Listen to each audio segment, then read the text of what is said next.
Good afternoon from the Space Coast of Florida, where 4 astronauts are about to suit up for NASA's boldest test flight in a generation. Our goal is to pursue the secrets of the universe. For 53 years, we convinced ourselves the moon had nothing left to hide, that 6 landings, a few hundred kilograms of rock, and a shelf full of textbooks were enough to call it understood. Then, on April 6, 2026, 4 astronauts swung around the side that has never once faced Earth, and a Navy test pilot with 168 days in space grabbed the radio and said what he was seeing was beyond what human beings had evolved to comprehend. The day everything changed. Let us start with what actually happened on that day, because the full picture is more extraordinary than most of the headlines captured. At 6:35 in the evening on April 1st, 2026, a rocket ignited at Launch Pad 39B at Kennedy Space Center in Florida. The Space Launch System, which is the most powerful rocket NASA has ever built, stands 322 feet tall and produces 8.8 million pounds of thrust at liftoff. That is more raw power than the Saturn V rocket that sent Apollo astronauts to the moon in the 1960s. Within 6 minutes, the crew of Artemis II was in orbit. Within 11 minutes, a second engine burn fired and broke them free of Earth entirely. There was no going back after that burn. The trajectory was set. The 4 people aboard that spacecraft were Commander Reed Wiseman, pilot Victor Glover, mission specialist Christina Koch, and Canadian Space Agency mission specialist Jeremy Hansen. Together, they carried a weight of history that went far beyond altitude records. Victor Glover became the first black astronaut to travel beyond Earth orbit. Christina Koch became the first woman. Jeremy Hansen became the first non-American to enter deep space. And all 4 of them were doing something no human being had done since December of 1972, which is fly toward the moon. They named their spacecraft Integrity. That name would matter before the mission was over. 5 days after launch, on April 6th, Integrity reached the moon. The crew began a 7-hour flyby observation period, sweeping past at an altitude of 4,067 miles above the surface, and as they swung around the far side, the half of the moon that permanently faces away from Earth, and that no human being had ever observed directly at close range, Victor Glover tried to describe what he was looking at to mission control before communications cut out. He could not find the words. What he managed to transmit was that he did not think humanity had evolved to the point of being able to comprehend what they were looking at, that it was otherworldly, that it was amazing. At the April 16th press conference at Johnson Space Center in Houston, 2 weeks after splashdown, Commander Wiseman stood in front of a crowd and said something that no mission debrief had quite said before. He said that no one down there on Earth was ever going to know what the 4 of them had just gone through, and that it was the most special thing that would ever happen in his life. Victor Glover told the crowd that his gratitude was too big to fit inside one body. Christina Koch said the mission had taught her the true meaning of what it is to be part of a crew. Jeremy Hansen looked directly at the audience and said they should not be looking at the astronauts at all, that the crew was a mirror reflecting back everything that humanity was capable of when it chose to reach. Those are not the words of people who completed a routine orbital test. Those are the words of people who saw something that changed them. The question is what they saw. And to answer that, we need to talk about what the moon actually is on the side it never shows us. Buried beneath the far side, something with the mass of 5 Hawaiian islands has been sitting in the lunar mantle for 4 billion years, and it is heavy enough to drag the ground above it downward by more than half a mile. The launch and the silence. There is a specific kind of silence that exists only when a moon stands between you and the rest of your species.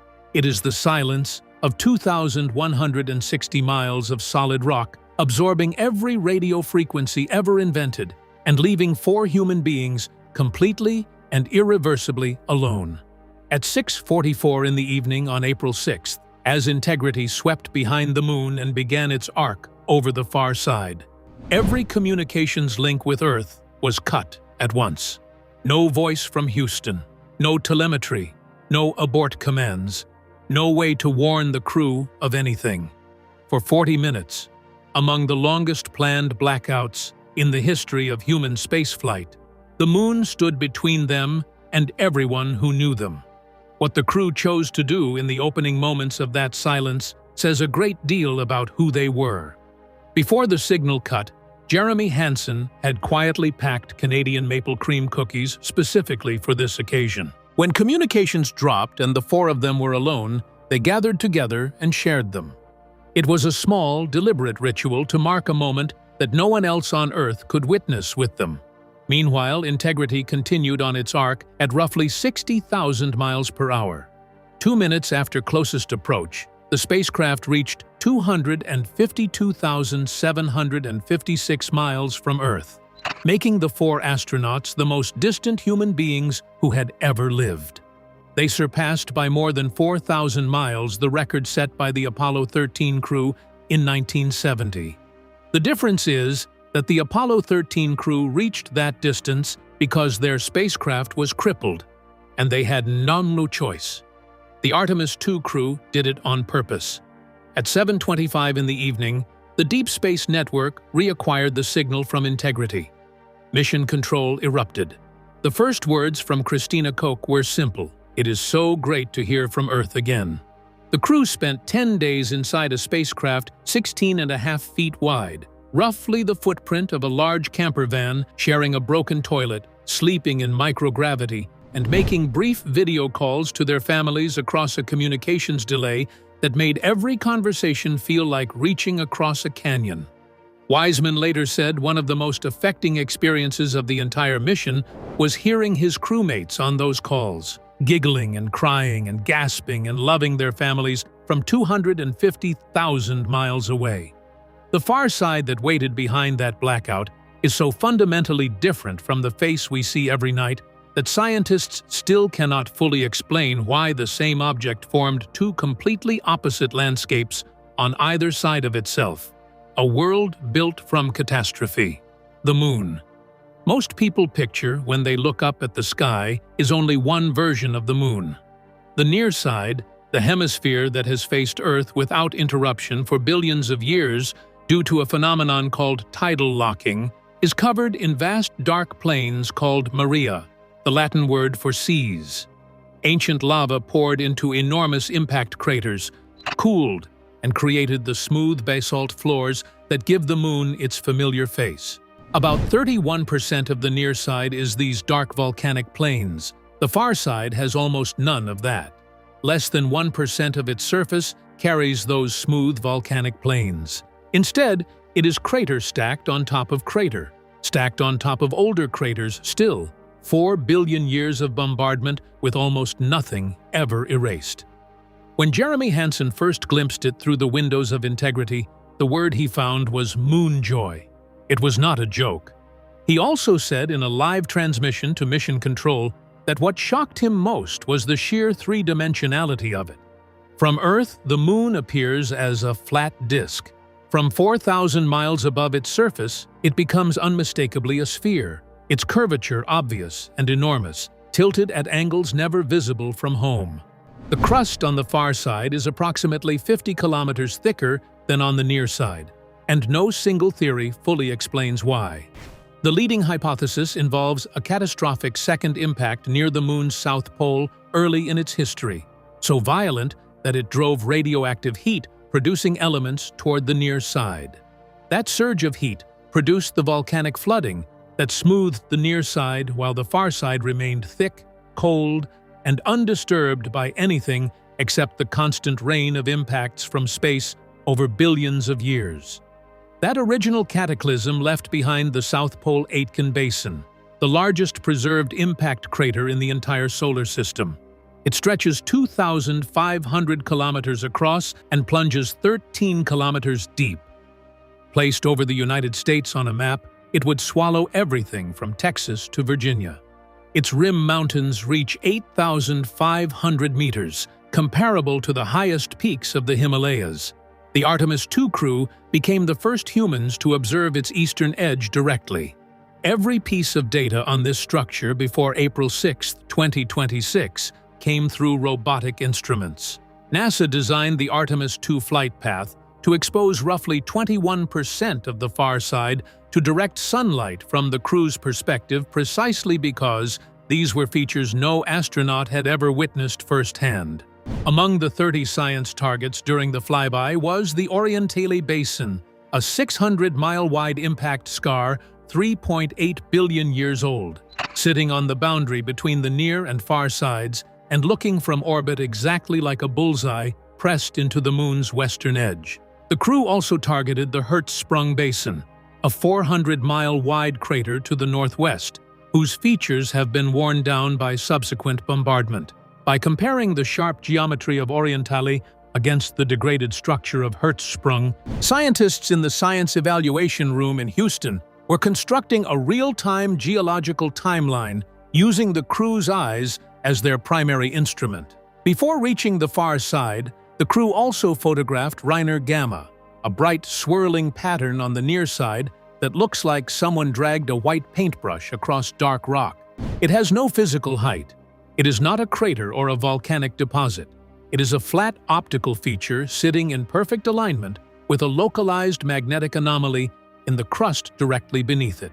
The Moon lost its global magnetic field billions of years ago, yet scattered patches of magnetized rock still persist in the crust like ghost signatures of a field that no longer exists. Whether that magnetism is actively shielding the surface from solar wind weathering, which darkens lunar rock over time, or whether something else entirely is responsible, remains unresolved.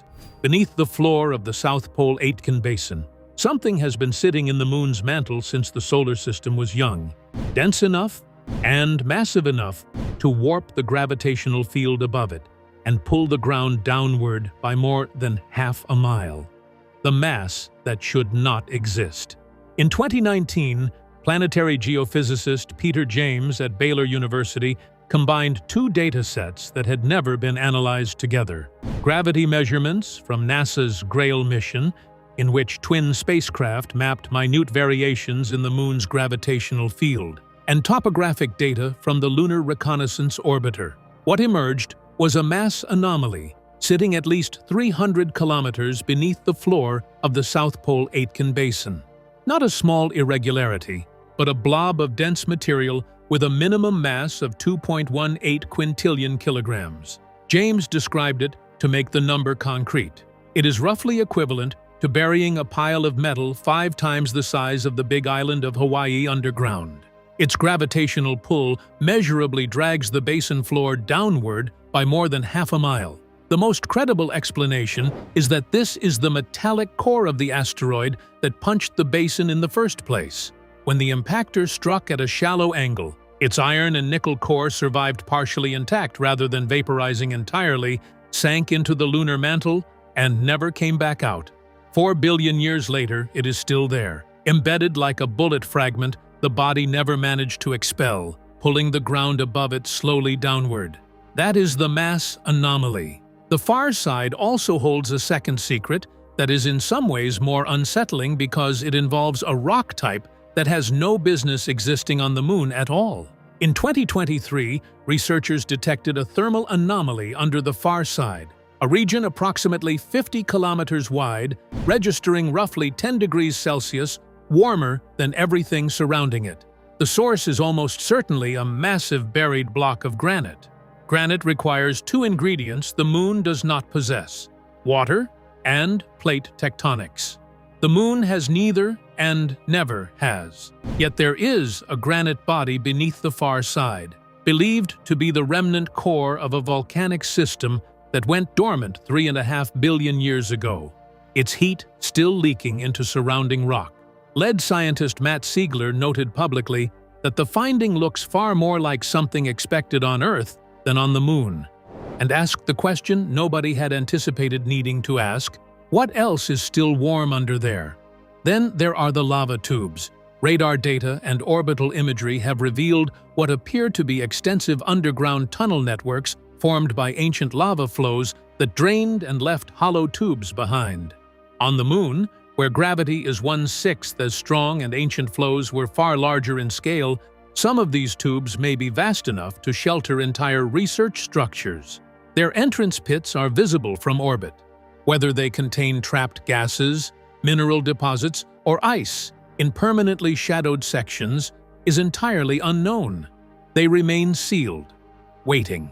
During the solar eclipse that followed, with the Moon blocking the Sun and the far side in near absolute darkness, the crew watched 6 flashes of light streak across the unlit surface in rapid succession, and in Houston, the scientists responded with audible screams of delight. What the human eye catches. A reasonable person would ask why human eyes were necessary at all. We have orbiters, rovers, sample returns, and decades of satellite imagery. What does a person looking out a spacecraft window add that a camera cannot provide? NASA's answer before the mission was precise.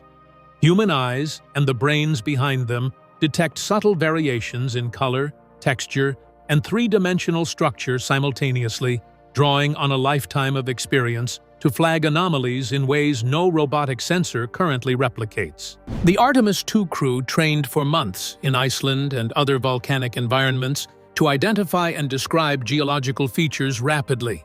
During the flyby, they rotated in pairs at the observation windows, working with telephoto lenses and narrating what they saw to mission control, where scientists updated the observation plan in real time and uplinked new guidance to the crew throughout the 7 hours. Christina Koch reported that smaller, more recent impact craters were dramatically brighter than the ancient terrain surrounding them, comparing them to pinprick holes in a lampshade glowing white against gray. The contrast is not aesthetic. Fresh craters punch through space-weathered regolith that has been darkened by billions of years of solar wind and expose pristine material beneath.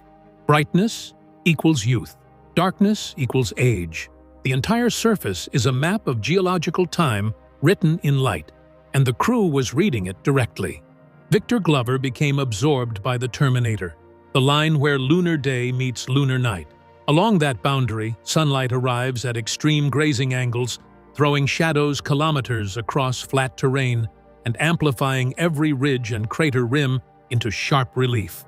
Crater floors that appear nearly flat under full illumination become ink-black voids along the Terminator. Glover radioed to Houston that it was full of magic and that the islands of light and valleys of shadow looked like holes a person could fall straight through to the center of the Moon. The crew also reported color variations that orbital cameras had consistently flattened. Browns and greens on the near side, subtle blue tints in specific regions. These shifts carry mineralogical information, revealing composition and relative age in ways that require elaborate post-processing to extract from a camera sensor, but that a trained human eye reads instantly. The science evaluation room received these reports with what NASA described as grins, nods, and lots of chatter.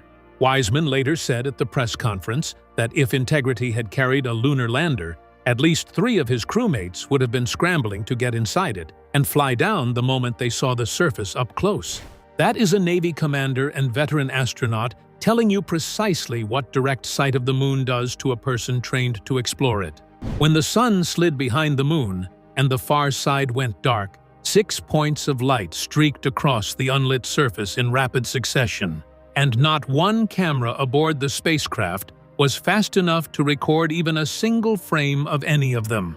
Eclipse, radiation, and the cost of going deeper. As the 7-hour observation period drew toward its end, the spacecraft, the Moon, and the Sun aligned. The Moon swallowed the Sun completely. Totality began and lasted for nearly 54 minutes. From Earth, the longest total solar eclipse a person can witness lasts roughly 7.5 minutes, and only from a precise location on the ground. The Artemis II crew had 54 minutes of uninterrupted totality from just a few thousand miles above the lunar surface, where the Moon appears 5 times larger than the Sun. The solar corona, the Sun's outer atmosphere normally invisible in daylight, flared outward around the entire rim of the Moon in a glowing halo. Victor Glover transmitted immediately. Seconds after the sun set behind the moon, you can see the Earth shine. Earth is so bright out there. Stars appeared that are ordinarily too faint to image against a bright moon. Venus, Mars, Saturn, and Mercury were all in Integrity's line of sight, and the crew photographed all of them. Scientists studying the eclipse imagery afterward were working to determine whether the glowing halo was the corona, zodiacal light from interplanetary dust, or both. Kelsey Young, the mission's lunar science lead at NASA's Goddard Space Flight Center, called it a truly unique way to view an eclipse that no instrument had ever been positioned to capture before.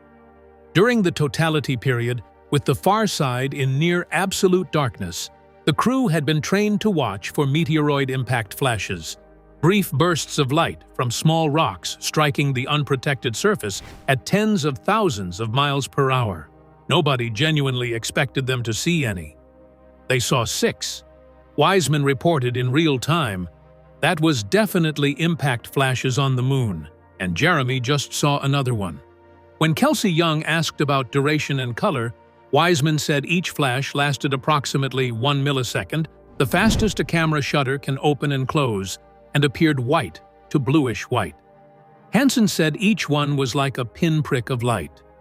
Young later described the response in the science evaluation room as audible screams of delight, adding that she probably had not expected the crew to see any at all. Not one camera captured any of the 6 flashes. They vanished too quickly for mechanical shutters to record. Only the crew's eyes caught them. Peter Schultz, professor emeritus of geological sciences at Brown University, noted afterward that the number of strikes seen in just a few hours suggested the daily meteoroid impact rate on the moon needs far more careful monitoring before a permanent base is established there. Ground teams immediately began cross-referencing the crew's reports with satellite data and reached out to amateur astronomers who had been observing the moon from Earth at the same time. While all of this was happening, the crew was also being exposed to something invisible that scientists consider the single greatest barrier to long-duration human space exploration. The Artemis II crew launched during solar maximum, the peak of the Sun's 11-year activity cycle. During a severe solar particle event, radiation doses can climb toward dangerous levels within hours. Orion carries more shielding than any Apollo spacecraft, but galactic cosmic rays from supernova explosions travel at nearly the speed of light and penetrate almost everything humans have built. There is no practical shield against them today. Apollo astronauts reported seeing light streaks behind their closed eyelids during their missions, high-energy particles passing directly through their retinas. Several later developed cataracts at statistically unusual rates. Artemis II carried an experiment to begin changing what we know about this threat. Called Avatar, a virtual astronaut tissue analog response, it was developed at Harvard's Wyss Institute. The team grew miniature replicas of each astronaut's bone marrow inside chip devices the size of a USB thumb drive, using cells from the crew's own pre-flight blood donations.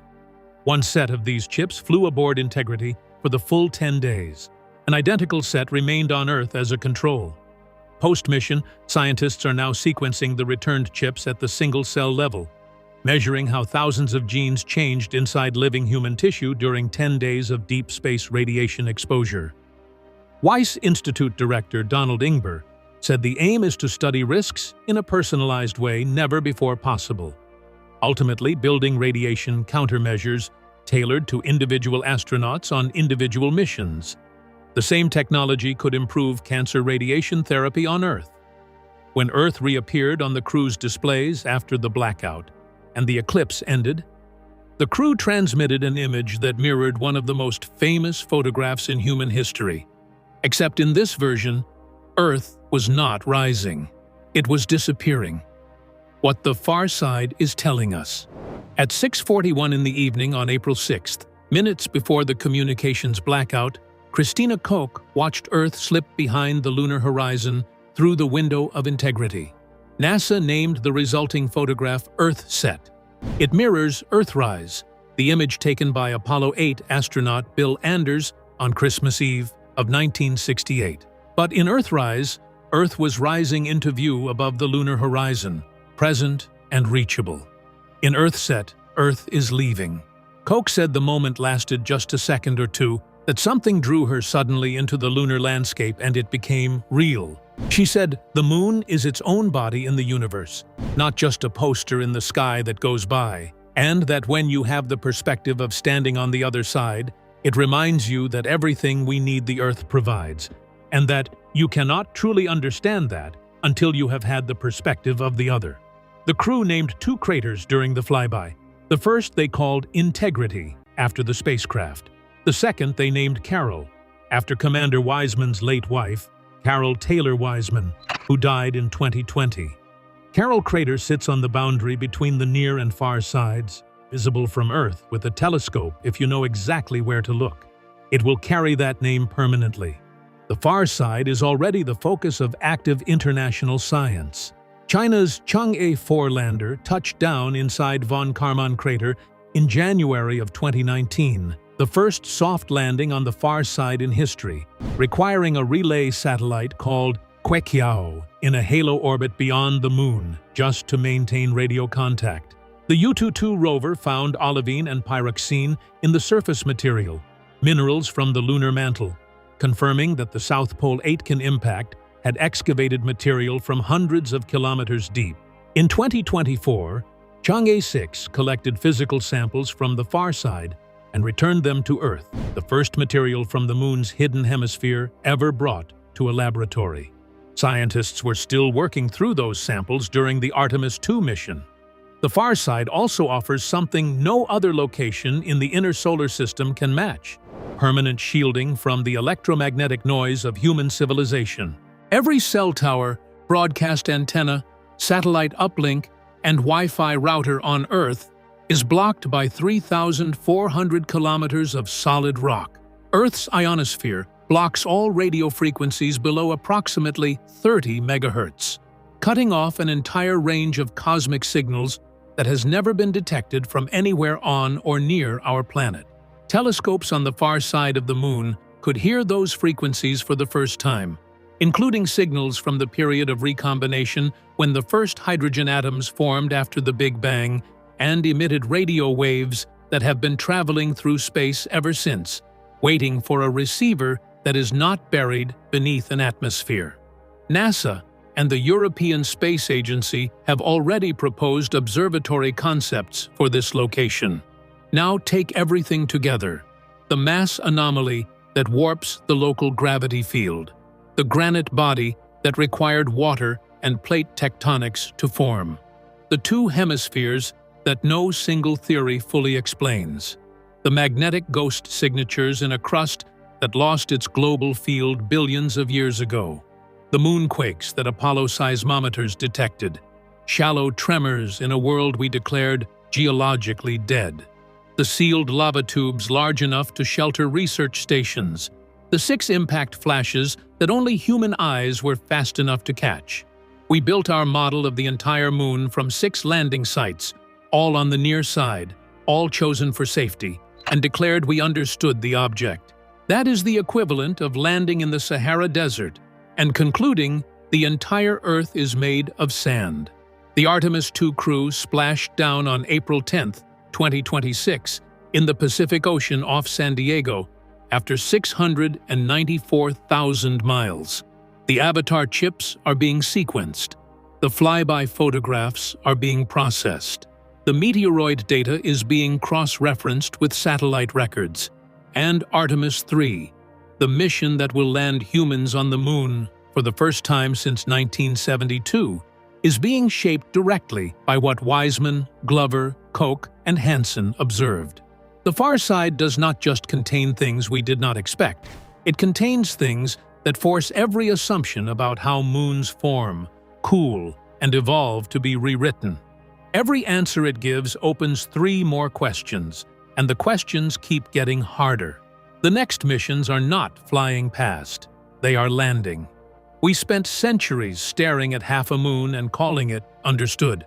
Now we have seen the other half, And it turns out the moon has been holding secrets in its mantle, its crust, and its silence that 4 billion years were not enough to erase. Drop your thoughts in the comments below.